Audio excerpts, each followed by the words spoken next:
Buenas noches, agradezco la invitación que me ha hecho la Academia Nacional de Cirugía, así como el Hospital Juárez de México, la Academia Mexicana de Cirugía del Hospital Juárez de México, para participar en esta sesión conjunta con motivo del 165 aniversario de nuestra institución.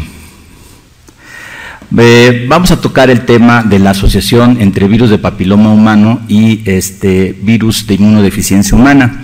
Vamos a hablar primero de algunos datos estadísticos recientes, según el último informe de la Organización Mundial de la Salud. Se estima que a finales del año 2010 existían en el mundo 34 millones de personas infectadas por el virus de VIH. En este mismo informe de la Organización Mundial de la Salud se calculó que en el año 2010 hubo en todo el mundo 2.7 millones de nuevos casos de infección por virus de inmunodeficiencia humana, y de ellos 390,000 correspondieron a niños.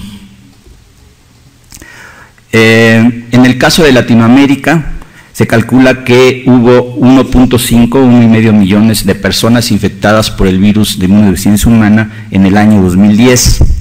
Y en esta región se piensa que el virus se está propagando fundamentalmente a través de redes de hombres que tienen relaciones sexuales con otros hombres. Muchos de estos hombres a su vez pues tienen relaciones sexuales con mujeres, y esto propicia la diseminación de esta infección. En México, en la revista Salud Pública de México, en el 2007, se hizo una revisión en una muestra aleatorizada de 21,271 personas mayores de 21 años, y se encontró una prevalencia de anticuerpos anti-VIH-1 de 0.25%. Los factores vinculados con esta infección fueron edades tempranas, sexo masculino, la residencia en el área del Distrito Federal, escolaridad de licenciatura o mayor, ser personas con estado civil solteros, divorciados o separados. También se ha visto que la prevalencia de infección por el virus de VIH en el grupo de población de pacientes homosexuales es considerablemente más alta, de tal manera que en Latinoamérica es un 11 a 20% más elevada que en el grupo heterosexual y 19% más alta en los Estados Unidos de Norteamérica. También en este grupo de riesgo la infección por VPH es más alta. Pues el VIH sigue siendo todavía un problema de salud pública en el mundo, desde luego, y las muertes relacionadas con SIDA siguen siendo elevadas. Se calcula que en el 2010 hubo 1.8 millones de defunciones relacionadas con el virus de inmunodeficiencia humana, aunque se ha visto una tendencia a la disminución de esta tasa de mortalidad. Sin embargo, si lo analizamos por regiones, en el caso de Europa, la mortalidad en el caso de Europa Oriental y Asia Central, la mortalidad se ha multiplicado por 11, de tal manera que pasó del 2001 de 7,800 casos a 90,000 casos en el 2011. En el caso de Asia Oriental se ha duplicado prácticamente, pasó de 24,000 a 56,000. Y en el caso de Oriente Medio y en el norte de África, el incremento ha sido de aproximadamente el 60%, pasando de 22,000 a 35,000. En cuanto al tratamiento, atención y apoyo en relación con el virus de inmunodeficiencia humana, a finales del 2010 el número de personas en tratamiento con antirretrovíricos en países de ingresos bajos y medios había alcanzado los 6.65 millones. El compromiso inmunológico debido a la infección por VIH ocasiona que las complicaciones por el virus de papiloma humano, como el cáncer cervicuterino y el cáncer anal, sean más frecuentes. También se ha visto que la incidencia de cáncer anal y oral relacionada con infección de VPH se ha incrementado en la población general. Sin embargo, como mencionábamos anteriormente, esta incidencia es mucho mayor si coexiste con infección de virus de inmunodeficiencia humana. Pero también se ha visto otros factores de riesgo, por ejemplo, la incidencia de VPH en pacientes VIH negativos, pero que tienen relaciones sexuales por vía anal, en el caso de pacientes homosexuales.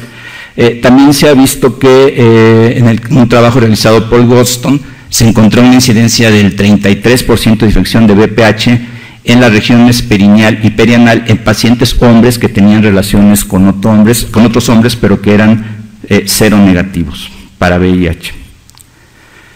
En cuanto a la incidencia de verrugas genitales, en un estudio realizado en varias ciudades de Latinoamérica y los Estados Unidos, se diagnosticó una incidencia de 6.3% de verrugas anogenitales en pacientes hombres que tenían relaciones con mujeres y 4% en pacientes hombres que tenían relaciones con otros hombres.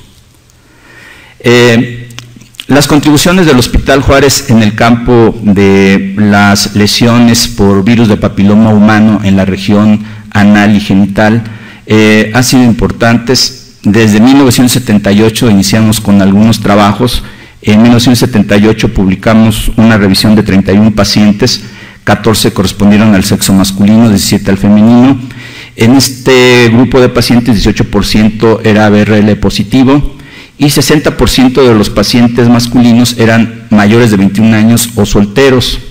En 53% de las pacientes femeninas, además, coexistía condilomatosis en otras localizaciones, vulvar o vaginal, y se encontró una estrecha relación entre coito anal y condilomas acuminados.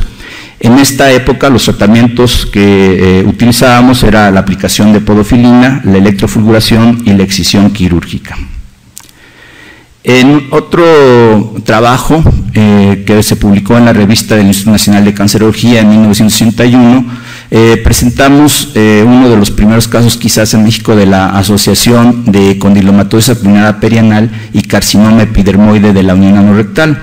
Aunque ya se habían hecho algunas descripciones previas, Siegel en 1962 describió el primer caso de transformación maligna.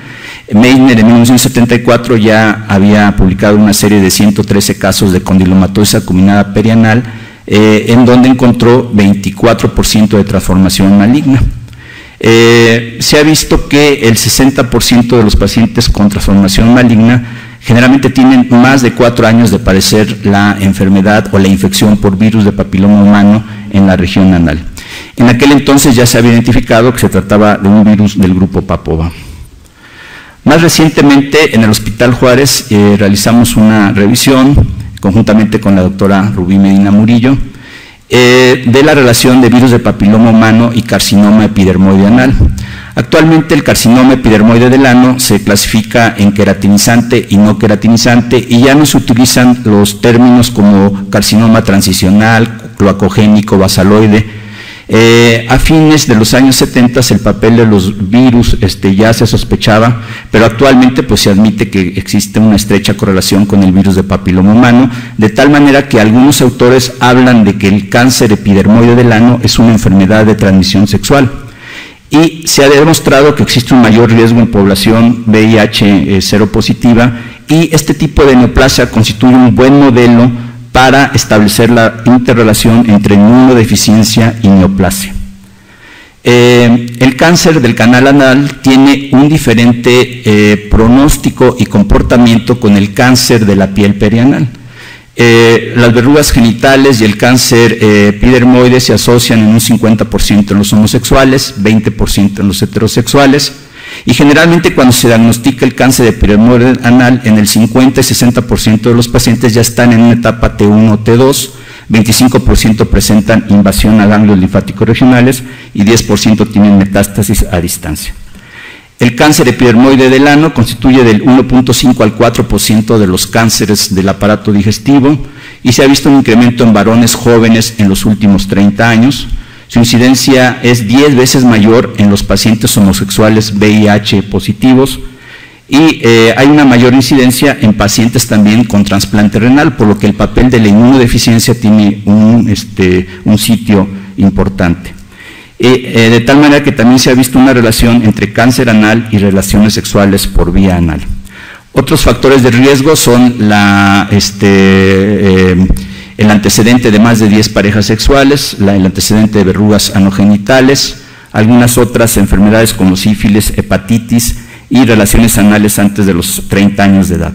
Los pacientes homosexuales tienen un mayor riesgo de presentar una infección por virus de papiloma humano y de presentar una neoplasia anal intraepitelial, que es el precursor del carcinoma epidermoide. Es por ello importante la detección de la neoplasia anal intraepitelial en los pacientes seropositivos para VIH y homosexuales. En casi 400 casos de carcinoma epidermoide anal se detectó que 88% de estos pacientes tenían ADN de virus de papiloma humano. Existe un mayor riesgo de carcinoma epidermoide en los pacientes seropositivos con los subtipos de virus de papiloma humano, 16, 18, como mencionaba el doctor Acosta Altamirano, y también para el serotipo 31. Sin embargo, la sola presencia de virus de papiloma humano no es factor suficiente para la malignización. Debe de acompañarse una pérdida de la función del gen tumoral supresor. De tal manera que se han detectado lesiones en los cromosomas 3P, 4P, 11Q, 13Q y 17Q. 50% de los pacientes VIH positivos con cuentas de CD4 menores de 500 leucocitos desarrollan neoplasia intraepitelial anal al cabo de 4 años.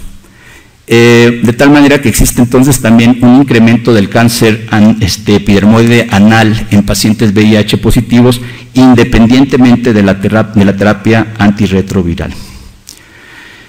Como conclusiones, pues la infección del virus de papiloma humano es más frecuente en pacientes VIH positivos y cuando existe el antecedente de relaciones anales. El carcinoma epidermoide anal se asocia con las cepas de virus de papiloma humano 16, 18 y 31 y tiene una mayor incidencia en pacientes VIH positivos.